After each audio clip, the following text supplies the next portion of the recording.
all year we didn't hear shit about one team, okay? Because they were considered too good. This team's already got into the playoffs. This team's so far ahead of everybody in the East. Let's not even talk about them. Now, granted, we are a football program. We don't cover the NBA as much as we should, although it seems like in the future with the relationships we are building, we will certainly do it. But the folks that cover the NBA refused to cover this team because they were too good. Let's not even talk about it. We'll talk about them in the playoffs. Then it got to the playoffs. It was like, they're not that good. They're actually just playing. And then what do? Well, they have the most dominant run in recent history to a championship. Joining us now, ladies and gentlemen, Indiana man, who's leading the Boston Celtics, formerly as their coach, now president of operations. Ladies and gentlemen, Brad Stevens. Hey, guys. Coach, how we doing? Coach, people still call you coach or no?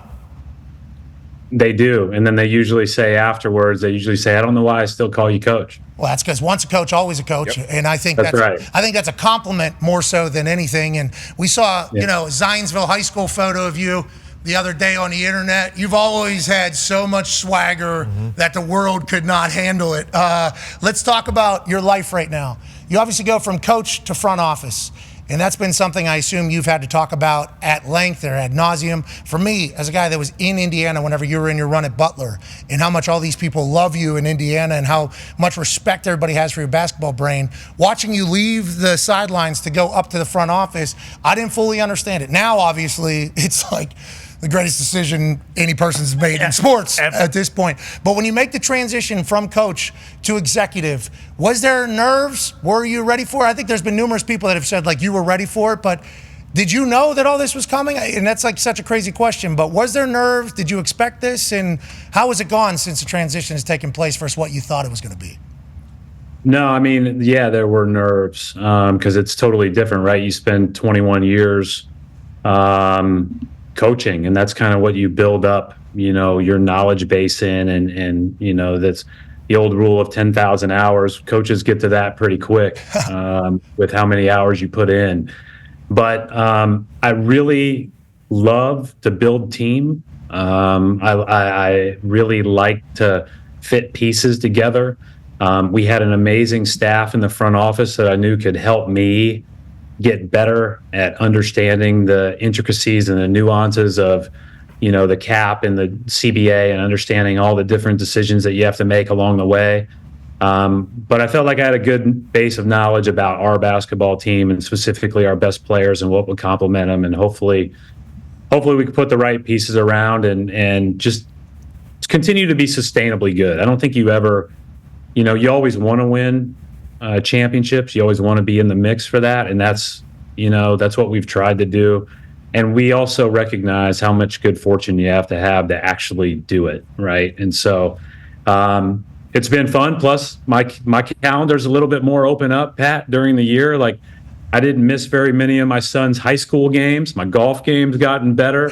I've been to a lot of my daughter's soccer games, and, coaches, as much as we try to be present, we miss a lot. And so it's been the best of both worlds for me. Well, I'm happy to hear the golf game's gotten better. Happy to chance to hang out with your kids and not have to be fully immersed in basketball and how do we get better all the time and what play sets should we run? What is this team going to do? What did you see in Joe Mazzulla? Okay, because I went to school at West Virginia at the same time as Joe. Joe was known as an incredibly cerebral, smart guy. Everybody loved him on the basketball team. And obviously his jump, and the youngest coach to make the finals since 1969 or something like that. What did you see in Joe? And does Joe ask you questions? I saw Pep was there. I think he tried to pick Pep's brain, who's the Manchester City. Manchester City coach. Does he talk to you? Do you chat with Joe? And how is your relationship coach to coach, seemingly? Well, I love Joe. I hired him as an assistant long ago, and he's been an assistant here prior to being the head coach under unique circumstances last year, and I thought he did an amazing job last year, and he backed it up with an even better job this year, and that's to be expected. We're supposed to improve as time goes on, especially when you have kind of the growth mindset that Joe has. Joe is an incredible leader. He knows the game. He makes good decisions in the game on both ends of the floor. But I think his impact goes way beyond that. He's amazing in the locker room. He's amazing with the guys. He's not afraid to challenge people. And he has the stamina to work.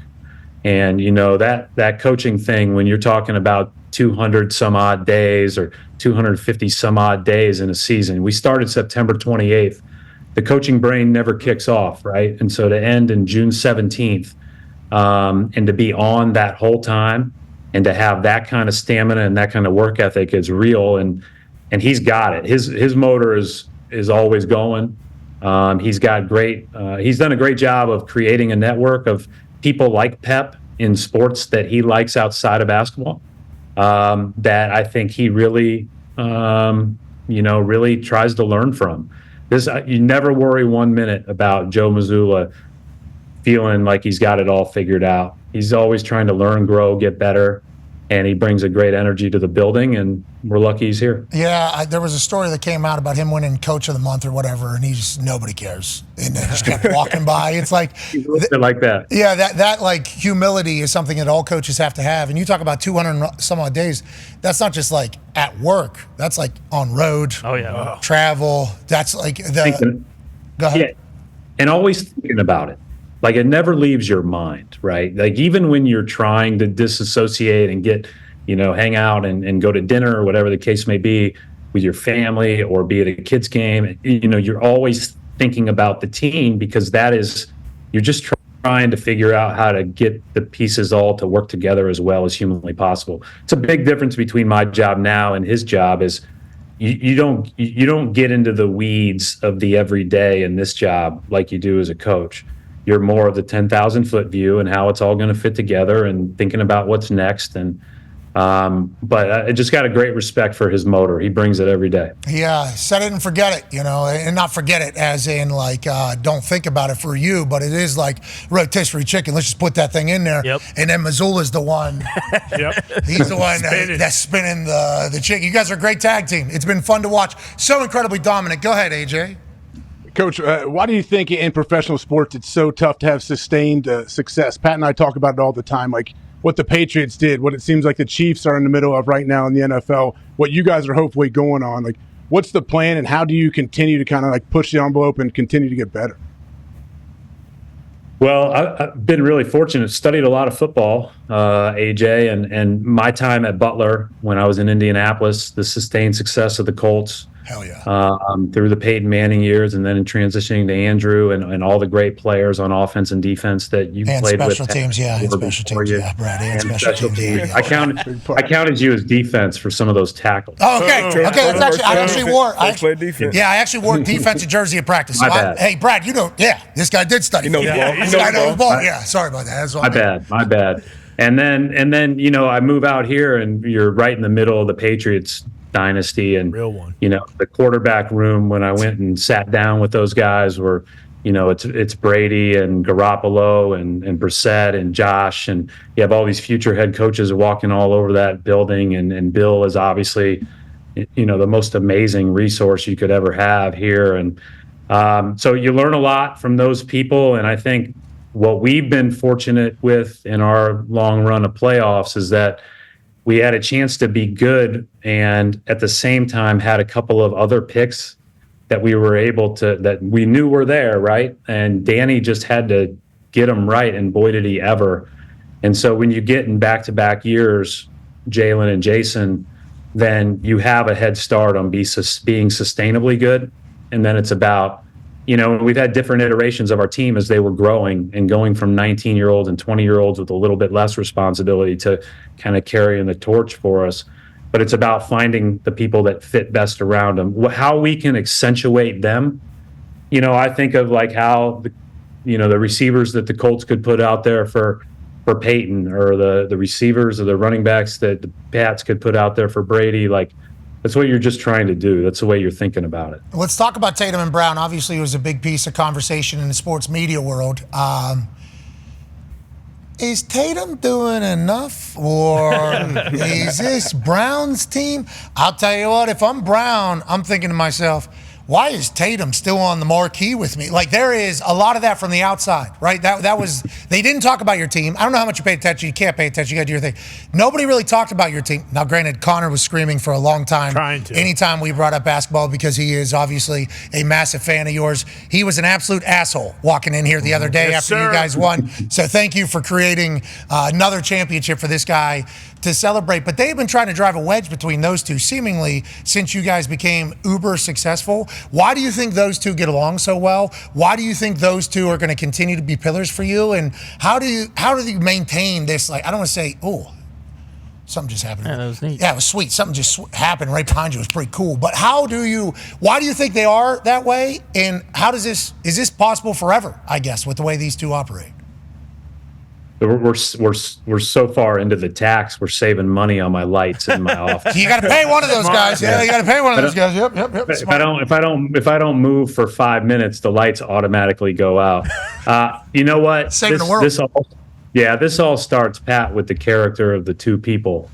And at the end of the day, these guys are workers, great teammates, awesome players, but competitors. And it's funny because now that you win it, all the narrative is man, they're way ahead of schedule when you look at their age versus what they've accomplished versus the rest of the league. And they were ahead of schedule the whole time. And that's, again, why we've been fortunate enough to kind of build around them.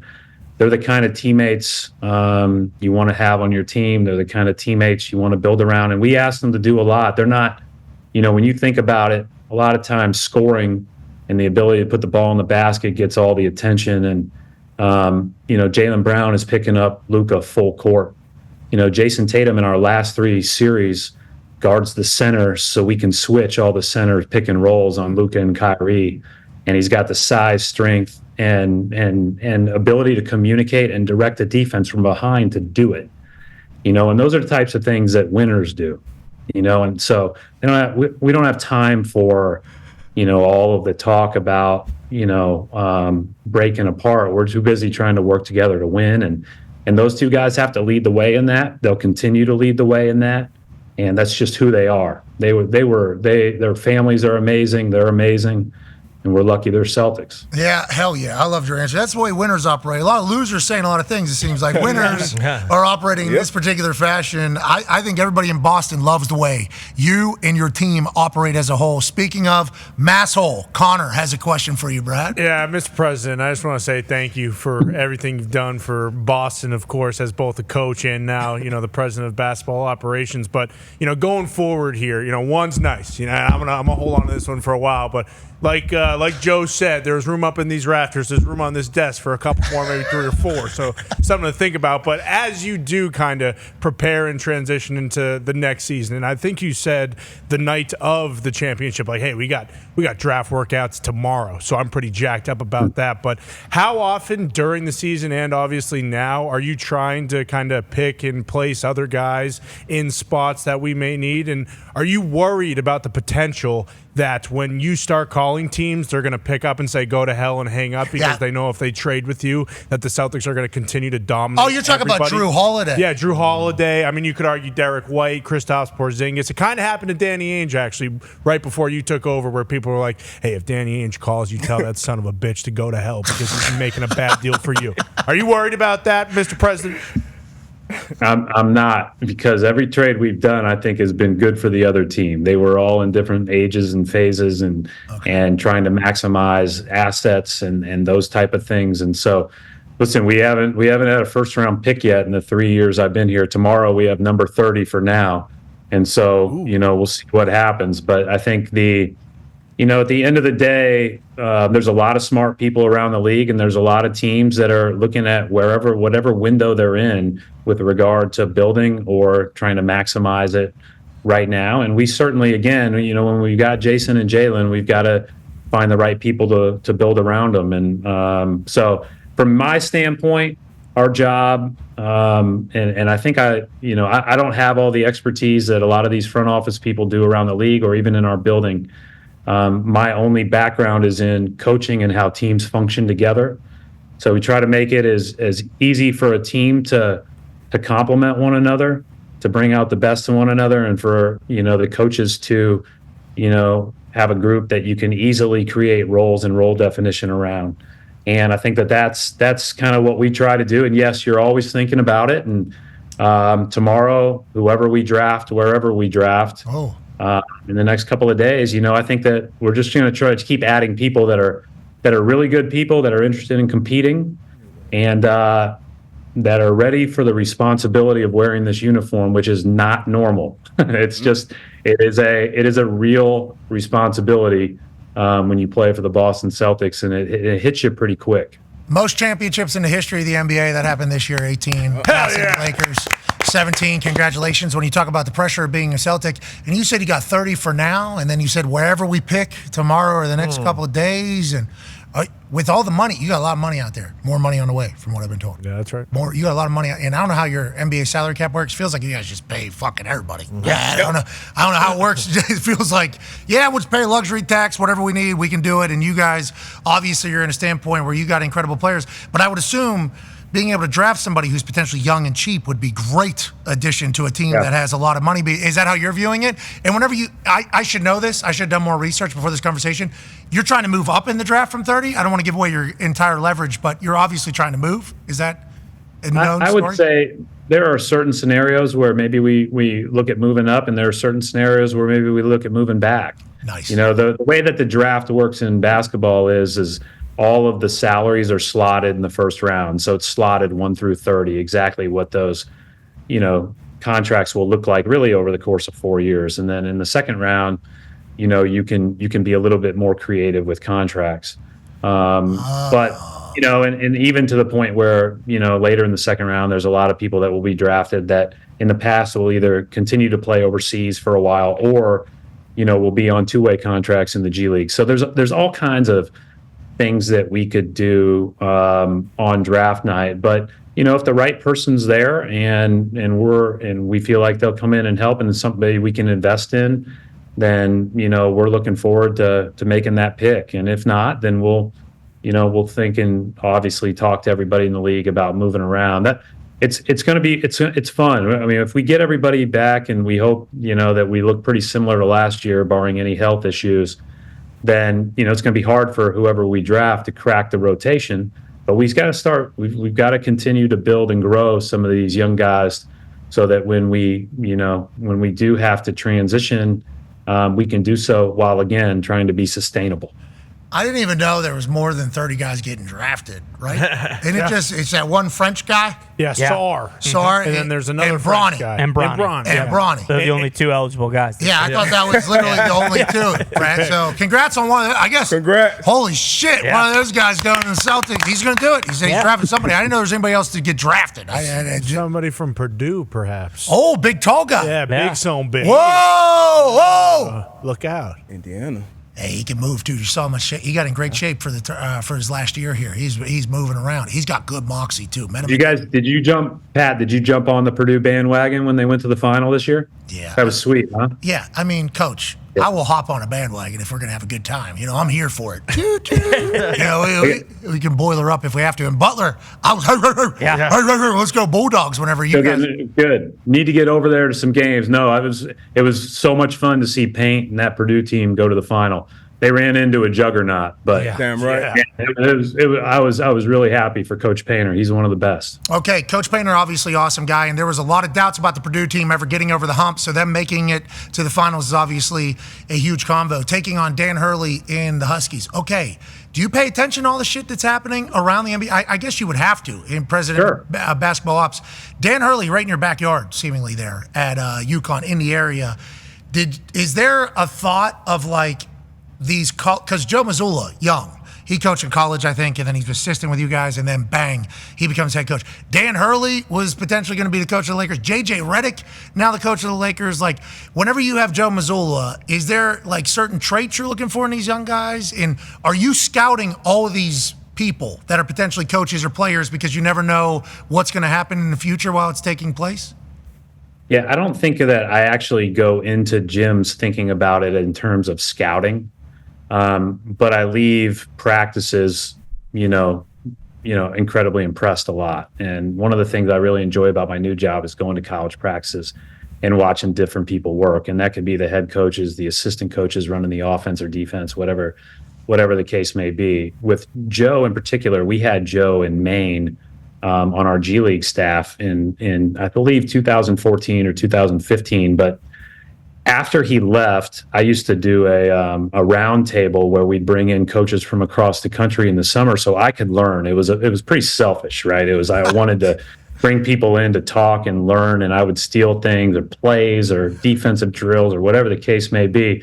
But it also became something where we tried to have a couple of speakers a year that were these kind of young coaches that you needed to keep an eye on. And Joe actually was one of our speakers, I think in 18 or 19. And then we hired him. I think it must have been in 18 because we hired him in 1920, and he's been with us ever since. But yeah, you got to keep your eyes open. And, Danny obviously is a great coach, and great coaching is not monopolized at any level. There are great coaches in the youth basketball area. There's great coaches in high school and middle school and college, and you got to keep your eyes open. And certainly if Danny ever wants to make that transition, I think he'll do that well. Hey, there's a fourth grade basketball team that had J.J. Redick coaching it, though. Yeah. Before he got up here to the NBA, and they were good. Splash. They could shoot the rock. Yeah, these fourth graders were traveling a bit. I think there was a little bit of travel, but that's going to happen. But they are shooting a rock. Don't want to give things away, but I think the Lakers, they're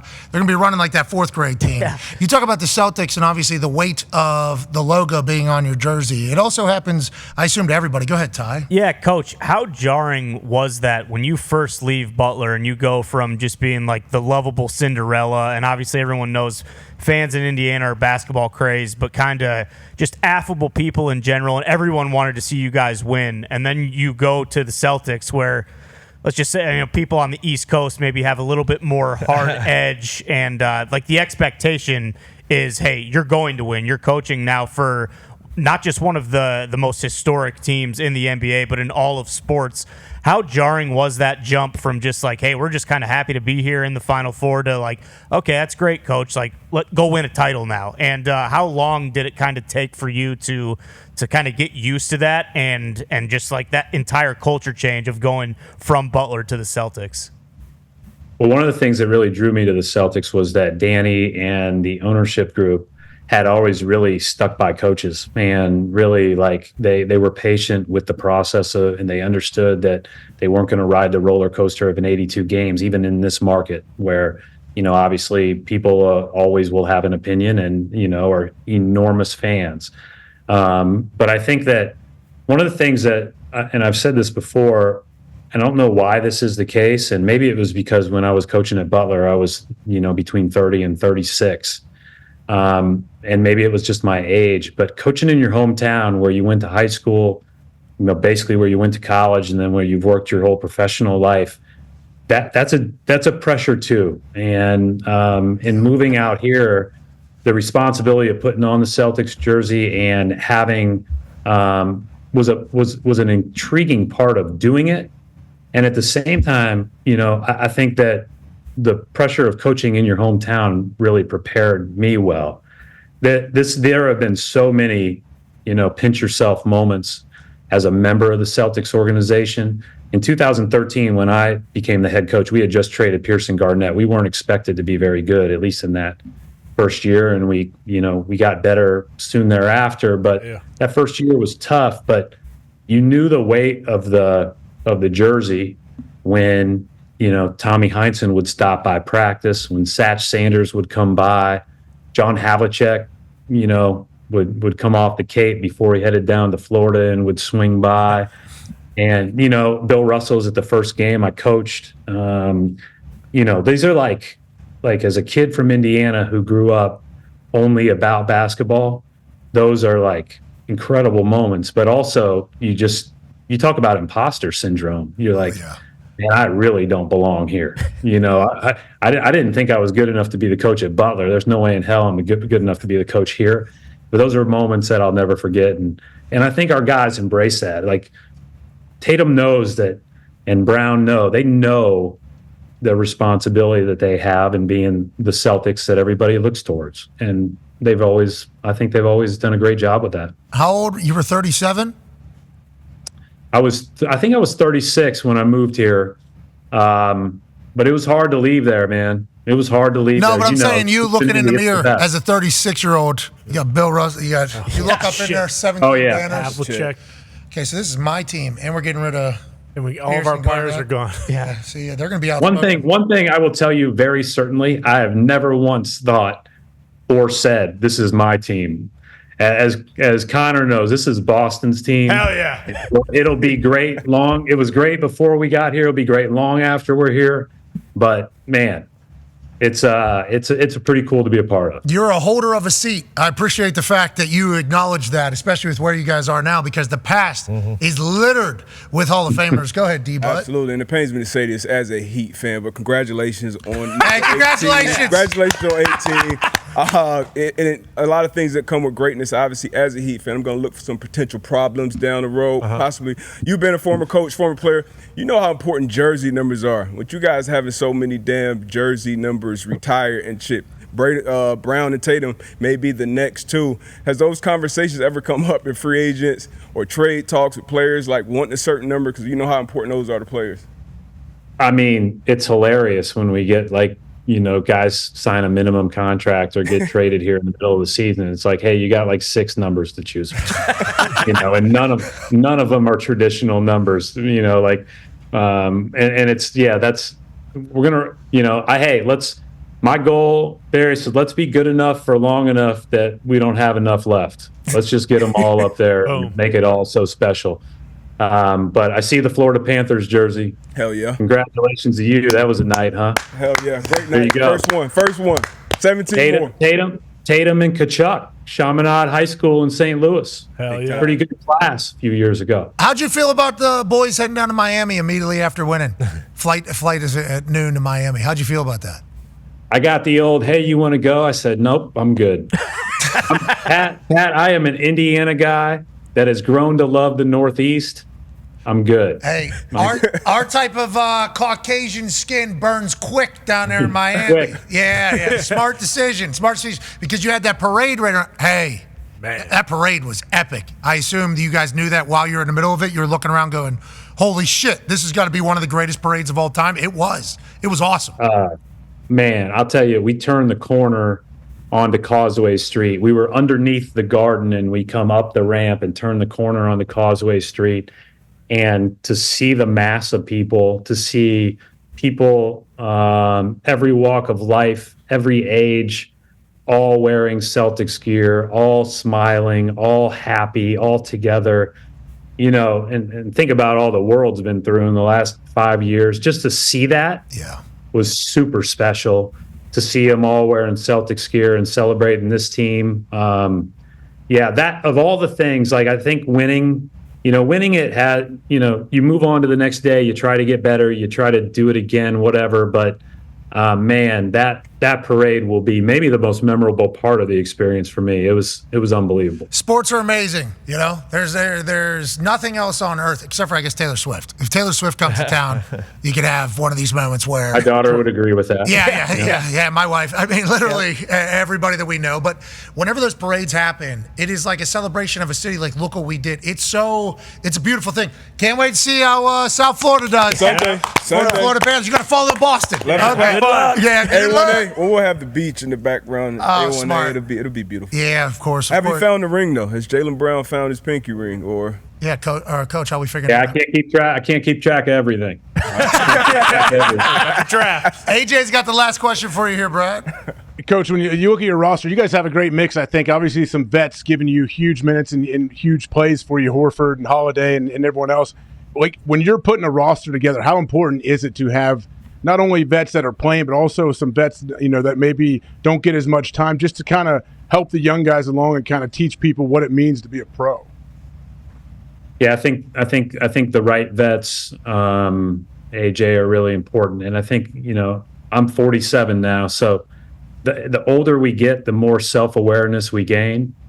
And I think, kind of how you fit, what's important, what really matters, being a part of a team, being able to communicate that, I'm willing to give a little bit for the benefit of the team.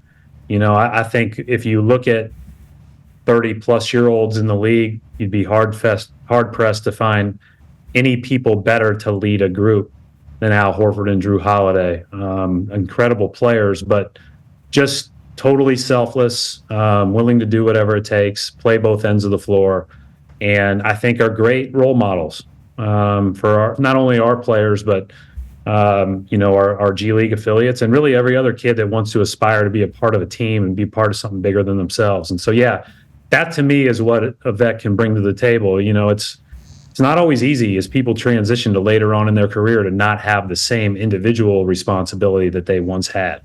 And so some guys struggle to let go of that. And we're just lucky that our guys still do it at a high level, and they're also willing to give. That sets a tone. Don't you think Drew Holiday was way too old to be playing the defense that he was playing? More specifically against like the Pacers. What? That he was playing right here in India. Hey, what? The Pacers were really good. Oh, shut up. Yeah. No, listen. I said today we could have come back to Boston down 3-1. Yeah, we know. Yeah, we were there. Woulda, coulda, shoulda. Yeah, we were there, Rad. They had a heck of a team.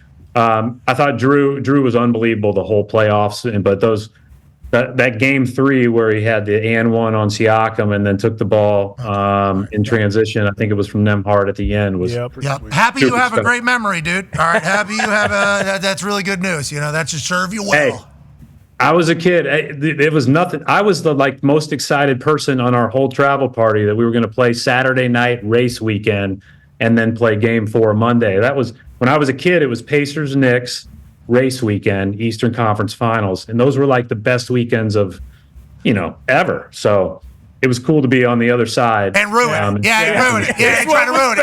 Yeah, you did great. Thanks. Yeah, we appreciate it. Hey, congratulations on all the success. Obviously, everybody here in Indiana loves you, is incredibly proud of you, and hopefully next year you guys lose to the Pacers. All right, we appreciate you so much, man. Good luck the rest of the way.